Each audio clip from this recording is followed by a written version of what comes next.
Hi everybody. In this ViaRender video, we're going to take a look at how to convert your D5 renders into a more painterly looking result. Now, this is a nice result for those who are not looking for a traditional photorealistic render, but who want something a little bit more artistic and a little bit more painterly. And it's more akin to the approach you would have gotten from architects in the past who used Photoshop a lot to basically just create their renders without using a rendering program.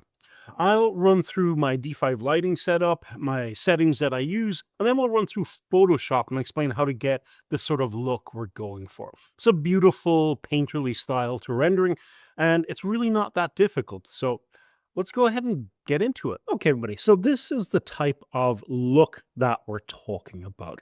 And if I switch over here to our Lenong sky, this is kind of the more traditional, what you get kind of, you've been using D5 render for a while, and you're going for that very popular grayscale overcast sky look. That's a really nice one too. However, we're looking for a more painterly approach. So I'm going to run through the settings here just real quick before I do that. I do want to show you, this is just kind of a scene I built. It was kind of inspired by an image I saw on Pinterest. And we just got a lot of scattered vegetation and some trees. So just a very basic scene for demonstration purposes. So the first thing that we're going to need is a sky.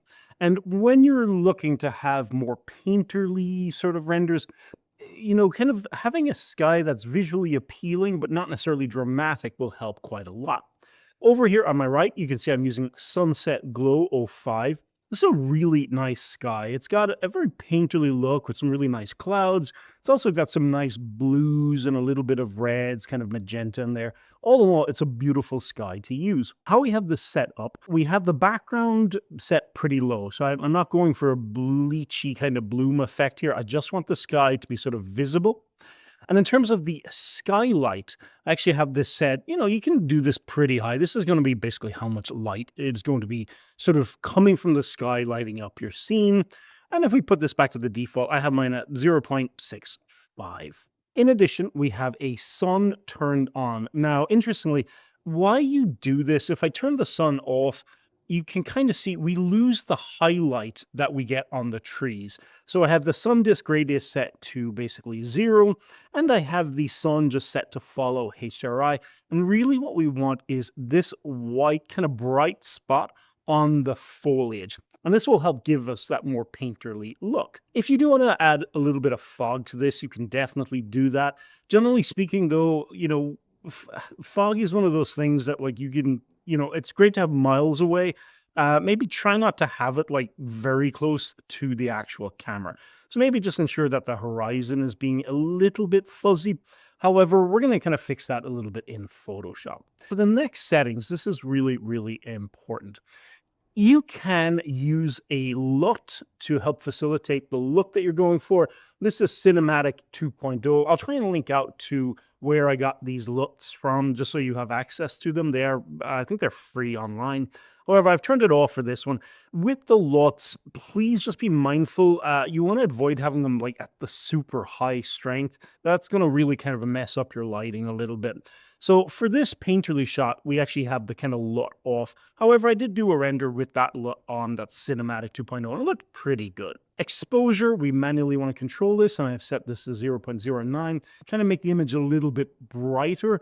But we also, again, normally we would be taking the exposure down, and while that might be more kind of realistic, for this painterly shot, we actually want to lift up the exposure a little bit. Here's something that's really important. We have pretty much eliminated all of the shadows. So if I kind of look at this is how this would appear with kind of a default settings. But what we're actually doing is we've used the contrast. We've taken this up really high, so 0.92. And we basically drop the shadow down. In fact, we've taken away the shadow completely because we don't really want that. We have some really dark spots in the image, and that's coming from the contrast, but it's being mixed with the highlights on the trees. Basically, high contrast, no shadows. Now, the highlights as well, we've also dimmed. We are trying to kind of clamp the color within a very limited range. I don't want necessarily super bright spots in the image. Now, you will maybe have to tweak the slope just a little bit. You can see the default 0.8. And so we brought this down. The slope is going to be the medium values, and I ended up on 0.66 or somewhere around there. So that's nice. There's a tiny bit of tint, but it's very minimal. I've turned off bloom, and I've turned off pretty much everything yet. Vignette as well is also turned off. And lastly, the saturation, we've taken this down very, very little though. Now, one of the other key features of this is going to be the use of outline mode. If I turn that off, it'll be a little hard maybe for you guys to see. However, outline mode, especially if we take up the line width, you can see what it's doing, literally kind of running a black edge around all of your objects. Now, this is going to depend on the scene that you're actually doing. For our purposes, the line width is set to 100, so kind of a thick line, and then the line width is 0.18. If I was doing this again, I'd probably take this up a little bit higher just so I get more definition around the actual objects. This will make some of the objects like the building pop a little bit more, and it means that the final render will look more, kind of like a more traditional painting style render. Once we're done with that, we render out a series of passes, and I'll bounce into Photoshop and I'll show you kind of what we do next. So here we are in Photoshop, and you can see I've got a group here. This is a final render pass. It was the original render settings that we used from D5, and I also kind of merged this a little bit with some of the AI enhanced render passes, really just to fill in content on the background here where we didn't really have anything. However, the overall look and feel has remained pretty consistent, and I'm pretty happy with this. So I put all of my kind of painted blended layers together into a group, and then I just merged the group, and this is our top layer now. So this would be considered kind of like the semi-final render. We haven't done our Photoshop passes on this just yet, but we'll get to that in a second. You can see, though, this still maintains the painterly look that we had in our render. And especially when we look at these trees over here, we've got those really dark kind of shadows, and we've got the really bright highlights hitting the leaves, again, making it look more naturally painted. Now, in order to finalize this in Photoshop, what we have to do is just go Filter, and we'll go up to Camera Raw Filter. So once we're in Camera Raw, we have the ability to kind of increase the sort of painterly look. So there's a couple of features that we need to do first, and I'll start with the most important thing, which is actually going to be the curves. Now, in order to get this look right, we need to sort of clamp the values. So what I mean by that is over here under the curves, I'm going to left click on the dark value. I'm going to lift that up and just maybe move it a little bit to the right. Normally the way I kind of teach this is I give it a more photographic look. But for this, I don't necessarily want to do that. Normally, I'll do a mattifying thing. For this, I'm just going to take this guy right up. And then on the brightest part of the image, I'll do the same. I'll just bring that down and move this a little bit to the left. So we're effectively clamping the darkest values and the highest values. Under the light settings, we've added a tiny bit of exposure, and we have added some more contrast. Now, you'll notice here as well, we've taken down the whites quite a bit. Again, we're trying to kind of keep everything from being overly exposed or overly blown out. We've actually lifted up the shadows as well. And with the blacks, we can kind of take these down a little bit further. And that's looking pretty nice. You can kind of see here, like, if you think about it, we're kind of keeping all the color values within a very set range. Under color, we've actually taken up the vibrance, and for a shot like this, you could also increase the actual temperature. Don't go too much with this. Even just a little bit will give a nice bit of warmth to your image. I've added a little bit of saturation as well, but honestly, you could even strip that away if you want the image to look even more hand painterly. But honestly, just +1 will work fine. Under effects, this is going to be important, we do need to add a little bit of kind of texture and clarity. So I'm kind of just zooming in here, and I'm going to take up the clarity just a little bit here, and I'm going to take up the texture just a little bit as well, just making things pop a little bit more. Now, we don't have a vignette, so I will add that. We could have added that in D5, but I think it works better if you do it in Photoshop. We want to avoid doing the white one. Just take this to the left a little bit. There we go.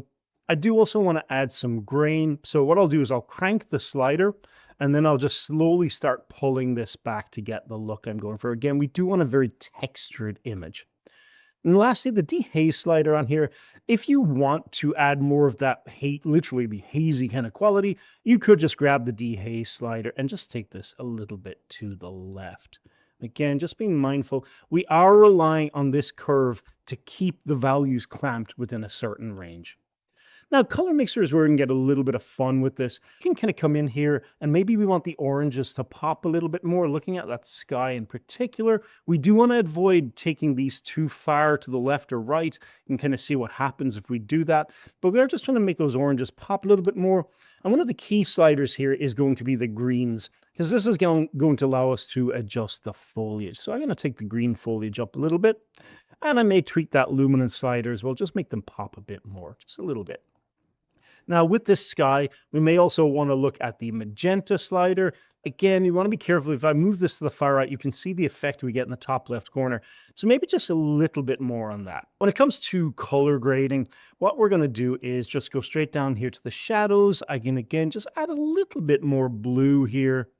And under maybe the highlights, I'll just add a little bit more warmth. Very soft on this. And then the detail slider. Now we've already added some, clarity and texture. And if I zoom in, I love the look we're getting with this. But with the sharpening slider, what you can do is just, you could crank that all the way up to like 150. You can adjust the radius as well, which will kind of think of it as like strengthening the effect. And then I'll bring this maybe down to just 100. That looks pretty good.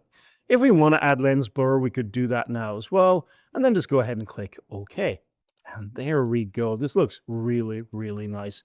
When I did this for the first time as well, I did come in and finally just grab the paintbrush and paint on some light up here at the top. You can see this is just a layer with lighten set to low opacity and just painting on a bit more haze on top of the image. With that, we're pretty much done. All you've got to do now is just maybe if you want to add some birds or maybe some sort of little changes to your render, then go ahead and put your logo on it and you are done.